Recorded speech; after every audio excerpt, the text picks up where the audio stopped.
చాలా మంది ఉపవాసం చేసేటప్పుడు ఏమి తినాలి ఏమి తినకూడదు అని చెప్పేసి అడుగుతూ ఉన్నారు. ఎప్పుడైనా గుర్తుపెట్టుకోండి, సంపూర్ణ ఫలితం రావాలి అని అంటే నేను ఉపవాసం ఎలా చేస్తానో మీరు కూడా అలానే చెయ్యండి. మరి నేను ఎలా చేస్తాను అనేటటువంటిది తెలుసుకోవాలి కదా, వినండి.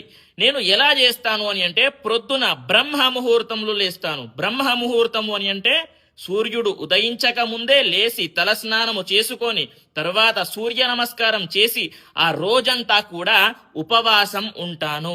మరి ఉపవాసం ఉంటాను అని అంటే ఆకలిగా అలానే పడుకోవడం, అలానే కూర్చోవడం, సినిమాలు చూడడం, రీల్స్ చూడడం, అదే విధంగా ఇవన్నీ చేయడం అది ఉపవాసం కానే కాదు. ఉపవాసము అని అంటే భగవంతుడి దగ్గరలో ఉండడం, భగవన్ నామ స్మరణ చెయ్యడం, భగవంతుని యొక్క ఆరాధన చెయ్యడం, దట్ ఈస్ కాల్డ్ ఉపవాసం.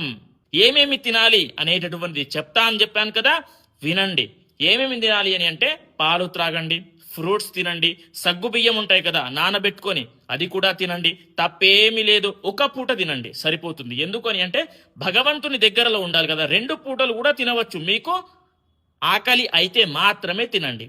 ఎప్పుడైనా గుర్తుపెట్టుకోండి, అందరికీ షేర్ చేయండి. స్వస్తి, సర్వే జనాః సుఖినో భవంతు.